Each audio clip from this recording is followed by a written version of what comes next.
Angel Binda ബെഡിലേക്ക് ഏവർക്കും സ്വാഗതം. ഞാൻ ഇന്ന് ഒരു പുതിയ മോഡൽ നൈറ്റി കട്ട് ചെയ്യുന്നതാണ് ഞാൻ നിങ്ങളെ കാണിച്ചു തരാൻ പോകുന്നത്. ആദ്യം തന്നെ ഞാൻ കൈ വെട്ടുന്നതാണ് കാണിക്കാൻ പോകുന്നത്. എന്താന്ന് വെച്ചാൽ ചിലർ നൈറ്റി കട്ട് ചെയ്ത് കഴിയുമ്പോഴത്തേക്ക് കൈക്ക് തികയത്തില്ലെന്ന് പറയും. എങ്ങനെയാണേലും കൈക്ക് തികഞ്ഞില്ല, അല്ലെ കൈയുടെ പ്രശ്നം വരും. അപ്പോൾ ആദ്യം തന്നെ ഞാൻ കാണിച്ചു തരാൻ പോകുന്നത് ഈ കൈ വെട്ടിയെടുക്കുന്നതാണ്. കൈ വെട്ടിയെടുക്കുന്ന നമ്മൾ തുണി 4ആയിട്ട് മടക്കി ഇട്ടിട്ട് ഈ ഇറമ്പ് ഇതാണ് കൈ വെട്ടിയെടുക്കുന്നത്. തുണി 4ആയിട്ട് മടക്കി ഇട്ടിരിക്കുവാണേ. അപ്പോൾ എൻ്റെ അളവാണ് ഞാൻ എടുക്കാൻ പോകുന്നത്. എനിക്ക് കൈയിറക്കം 7 മതി. 7ൻ്റെ കൂടെ 2 ഇഞ്ച് കൂടെ കൂട്ടി എടുക്കുവാണ്. 7 2 9 ഞാൻ അടയാളപ്പെടുത്തി. 9 അടയാളപ്പെടുത്തി. കൈവണ്ണം 6.5 6.5യുടെ 1 ഇഞ്ച് കൂടെ അടയാളപ്പെടുത്തി 7.5 അടയാളപ്പെടുത്തി. നമ്മൾ ഈ തുണി 4ആയിട്ട് മടക്കി ഇട്ടിരിക്കുന്ന ഇത് 10 ഇഞ്ച് ഉണ്ട് എടുക്കണേ. 10 ഇഞ്ച് 4ആയിട്ട് മടക്കി ഇട്ടിട്ട് വീതി 10 ഇഞ്ച് ഉണ്ടോ എന്ന് നോക്കണം. 10 ഇഞ്ച് എടുത്തേ. ഇനി ഈ 10 ഇഞ്ചിന്റെ അവിടെ നമ്മൾ ഈ വീതി 10 ഇഞ്ച് അടയാളപ്പെടുത്തിയില്ലേ, അവിടെ തന്നെ നമ്മൾ ഈ 9 ഉണ്ടല്ലോ, 9 നീളം അടയാളപ്പെടുത്തണം. 9 നീളം അടയാളപ്പെടുത്തിട്ട് ഈ 4 വരെ അടയാളപ്പെടുത്തണം. ഈ 4 വരെ, ഈ മോളിൽ നിന്ന് 4 വരെ നമുക്ക് വേണ്ടാത്തതാണ്. അപ്പൊ ഈ 4 വരെ ഈ 4 ഇവിടെ അടയാളപ്പെടുത്തിയേ. ഇനി ഈ 9ന്ന് നമ്മള് റൗണ്ട് വരയ്ക്കുവാണ്. ഈ 9ന്ന് ഈ 4 വരെ കണ്ടില്ലയോ, അവിടെ നമ്മൾ റൗണ്ട് വരയ്ക്കുവാണ്.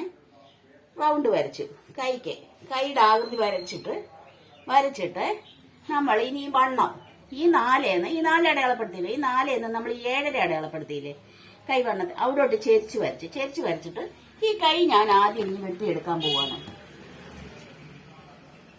നമ്മൾ ഈ നൈറ്റി പീസാണ്. ഈ പീസ് ചിലപ്പോൾ 3 മീറ്റർ പീസാന്ന് പറഞ്ഞാലും ചിലപ്പോൾ നമ്മൾ അളന്നെടുക്കുമ്പോഴത്തേക്ക് ചിലപ്പോൾ 2.80 ഒക്കെ കാണത്തുള്ളൂ. എന്താണേലും ഞാൻ ഈ കൈ ഇനി മുറിച്ചു മാറ്റി. ഇനി ഞാൻ നിങ്ങൾക്ക് പറഞ്ഞു തരാൻ പോകുന്നത് ഈ ബാക്കി തുണി ഇവിടെ കിടപ്പുണ്ടല്ലോ, ഇതില് നമ്മൾ വണ്ണം അടയാളപ്പെടുത്താൻ പോവാണ്. അപ്പൊ എന്റെ വണ്ണം എന്ന് പറഞ്ഞാൽ 35 ഇഞ്ച് വണ്ണമാണെങ്കിൽ ആർക്കാണേലും നമുക്ക് എത്ര വണ്ണം ഉണ്ടോ അതിനേക്കാളും 15 ഇഞ്ച് കൂടുതൽ എടുക്കണം. ഇപ്പൊ എനിക്ക് 35 ഇഞ്ച് വണ്ണം ഉണ്ടെങ്കിൽ ഞാൻ അതിന്റെ കൂടെ 15 ഇഞ്ച് കൂടെ കൂട്ടിയെടുത്തു. 35 15 50 ആയി. 50ന്റെ 4-1 നമ്മളിവിടെ അടയാളപ്പെടുത്തണ്ടേ. 50ന്റെ 4-1 12.5 ഞാനിവിടെ അടയാളപ്പെടുത്തി. 12.5 അടയാളപ്പെടുത്തി. ഇത് ഈ നൈറ്റി കട്ട് ഏതാന്ന് ചോദിച്ചാൽ പുറയിൽ നമുക്ക് ഞുറിവില്ല, മുൻവശത്താണ് ഞുറിവിടുന്നത്. ഈ 12.5 ഞാനിവിടെ അടയാളപ്പെടുത്തി. ഇനിയും ഞാന് ഇറക്കം നോക്കുവാണ്. എനിക്കൊരു 54 ഇഞ്ച് ഇറക്കം മതി, തയ്യൽ ഉൾപ്പെടെ. ഒരുപാട് ഇറക്കം വേണ്ട. അപ്പം 54 ഇഞ്ച് ഇറക്കം വേണം. ആ 54 ഞാനിവിടെ അടയാളപ്പെടുത്താൻ പോകുന്നത്. അപ്പം നമ്മൾ തുണി എടുക്കുന്ന ചുരിദാറിനാണേലും ഈ നൈറ്റിക്കാണേലും നമ്മൾ തുണി എടുക്കുന്ന അടിയിൽ നിന്ന് മോൾപോട്ട് അടയാളപ്പെടുത്തണേ. അപ്പം എനിക്ക് 54 ഇഞ്ച് ഇറക്കം വേണം. ആ 54 ഞാൻ ഇതിൽ അടയാളപ്പെടുത്താൻ പോവുകയാണ്. 54 ഞാൻ ഇതിൽ അടയാളപ്പെടുത്തി.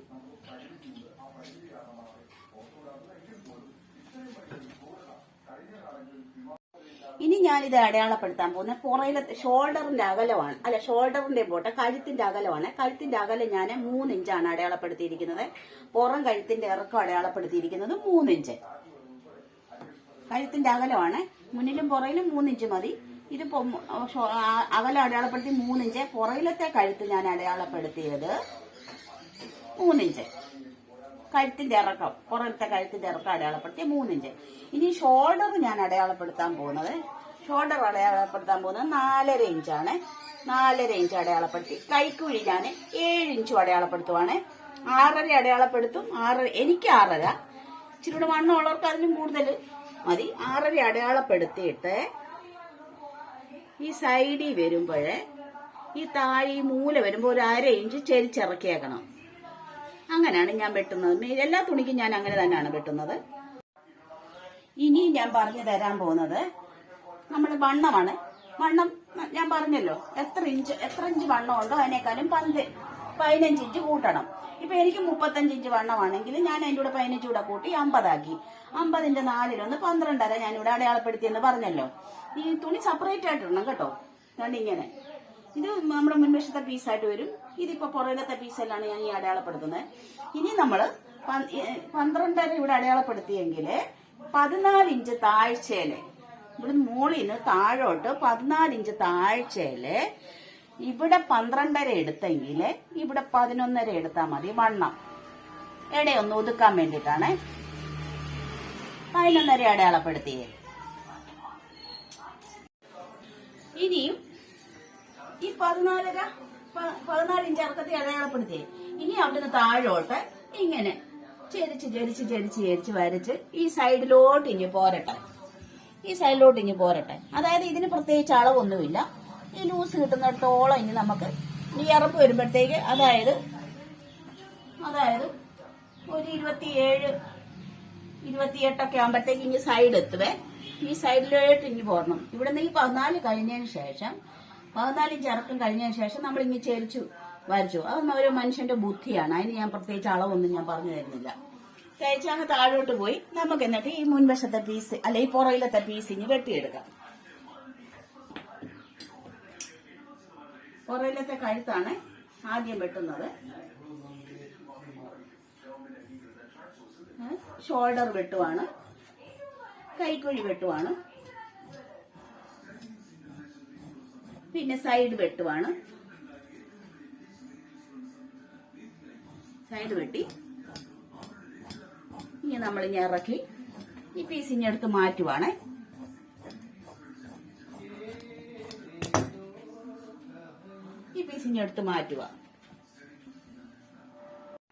ഇനി ഞാൻ പറഞ്ഞു തരാൻ പോകുന്നത്, നമ്മള് പുറകിലത്തെ പീസ് അങ്ങ് എടുത്തല്ലോ, അപ്പൊ മുൻവശത്തെ പീസ് ഇവിടെ കിടപ്പുണ്ട്. അപ്പൊ അതിന് വെട്ടിയ ഭാഗങ്ങൾ ഇവിടെ ഇരിപ്പുണ്ട്. ആ കൈക്കുഴിയൊക്കെ അതുപോലെ തന്നെ നമ്മള് ആ ഭാഗത്തിന്റെ അതുപോലെ തന്നെ അങ്ങ് വരച്ചിട്ടെ ഷോൾഡറും അതുപോലെ തന്നെ വരച്ചു. പിന്നെ കഴുത്തിന്റെ ഇറക്കം മാത്രമാണ് നമ്മൾ പ്രത്യേകം വരയ്ക്കേണ്ടത്. എന്നിട്ട് നമ്മൾ എന്തെടുക്കണം എന്നറിയാം, നമ്മുടെ ആ പുറകിലത്തെ പീസിന്റെ ആ ഭാഗം ഉണ്ടല്ലോ, വേസ്റ്റ് വന്ന ഭാഗം, അതങ്ങ് മാറ്റുവാണ്. അത് വെച്ചിരുന്നത് ഈ ഷോൾഡറിന്റെ ഈ കൈക്കുഴിയുടെ അളവ് അതുപോലെ തന്നെ കിട്ടാൻ വേണ്ടിയിട്ടാണ് ഞാൻ അതിവിടെ വെച്ചിരുന്നത്. ഇനി നമ്മളെ കഴുത്തിന്റെ ഇറക്കം, മുൻവശത്തെ കഴുത്തിന്റെ ഇറക്കം ഒരു 5.5 അടയാളപ്പെടുത്തിയാൽ മതി. നൈറ്റിയാണ്, ആദ്യം ഇറക്കമൊന്നും കൊടുക്കണ്ട. 5.5 അടയാളപ്പെടുത്തി നേരെ ചതുരമാക്കി ഇങ്ങനെ വരച്ചെന്ന് പറഞ്ഞാല് ചതുരമാണ്. ഇതിനു മുമ്പുള്ള വീഡിയോയ്ക്കകത്ത് ഞാൻ ചതുരം ഇട്ടിരിക്കുന്നത്. നമ്മുടെ ഇഷ്ടമാണ് നമ്മൾ ഏത് ഫാഷൻ വേണോ എന്നുള്ളത്. ഞാൻ ഇത് ചതുര എളുപ്പത്തിന് വേണ്ടിയിട്ട് കാണിച്ചു തരുവാണ്. ഇനി ഇവിടെ ഞാൻ ഇനി വെട്ടിയെടുക്കുവാണ്. അതിനു മുമ്പായിട്ട് നമ്മൾ 10 ഇഞ്ച് താഴ്ചയില്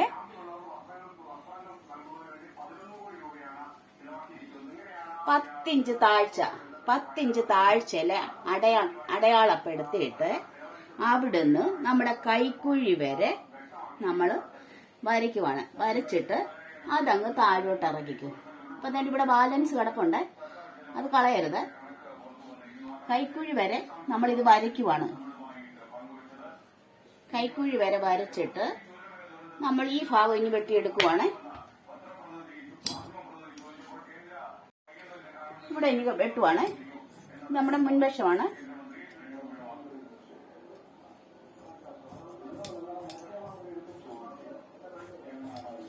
ഇത് ഫ്രണ്ട് ഭാഗമാണ്. ഈ കൈക്കുഴി വരെ വെട്ടത്തുള്ളൂ. ഇത് മുൻവശത്തെ പീസിങ് നമ്മൾ മാറ്റുവാണ്. ഞാനിത് തയ്ക്കുന്നത് ഓപ്പൺ ഇടാത്തതാണ്. ഇതൊരു ഓപ്പൺ നമ്മൾ ഫ്രണ്ട് അത് നമ്മുടെ ഇഷ്ടമാണ്. ഇവിടെ ഓപ്പൺ ഇടണമെന്നുണ്ടെങ്കിൽ ഇടാം, ഇത് രണ്ടാക്കണമെന്നുണ്ടെങ്കിൽ രണ്ടാക്കാം. ഞാനിതൊരു ഓപ്പൺ ഇടുന്നില്ല. ഈ ഭാഗം എന്തുവാന്നറിയാവോ, ഇവിടാണ് നമുക്ക് ഞുറ് വിട്ടെടുക്കാനുള്ളത്. അതായത് നമ്മൾ ഇപ്പൊ ഇത് ഇത്രയും വെട്ടിയെടുത്തല്ലോ. ഇനി നമ്മൾ ഇതിന് ഈ കൈക്കുഴി നമ്മൾ ഇവിടെ കൊണ്ടുവന്ന് വെച്ചിട്ട് ഇങ്ങനെ വെച്ചിട്ട് ഈ ഭാഗമാണ് നമ്മൾ, എന്റെ ക്യാമറ അവിടെ ഇരിപ്പുണ്ട് തുണിയുടെ പുറത്ത്, അതുകൊണ്ട് ഇങ്ങനെ ഇവിടാണ് നമ്മൾ ഞുറ് വിട്ടെടുക്കുന്നത്. കാണാൻ പറ്റുന്നുണ്ടോ? അതായത് നമ്മുടെ കൈക്കുഴി ഇവിടെ വരും. നമ്മൾ ഇവിടാണ് കൈക്കുഴി വെട്ടിയെങ്കിലും നമ്മൾ തയ്ക്കുമ്പോൾ നമ്മുടെ കൈക്കുഴി ഈ എറമ്പ് വരും. ഈ എറമ്പ് വെച്ച് ഇങ്ങനെ വെച്ചിട്ട് ഇവിടമാണ് നമ്മൾ ഞുറ് വിട്ടെടുക്കുന്നത്, ഫ്രണ്ട് ഭാഗം. നമ്മൾ ഇത് വെട്ടുമ്പോഴേ ഇതിനകത്ത് വെക്കാനുള്ള തുണിയും വേറെ കളറാണേലും അല്ലെ ഈ കളറാണേലും ഇതിന് ചേരുന്ന കളറാണേലും വെട്ടിയെടുക്കാൻ മറക്കല്ലേ. ഇത് ഈ ഫ്രണ്ടിലത്തെ പീസിന്റെ അകത്ത് വെക്കാനുള്ളത്, ഇത് ബാക്കിലെ പീസിന്റെ അകത്ത് വെക്കാനുള്ളത്. അപ്പം ഈ തുണിയും വെട്ടിയെടുക്കാൻ മറക്കരുത്.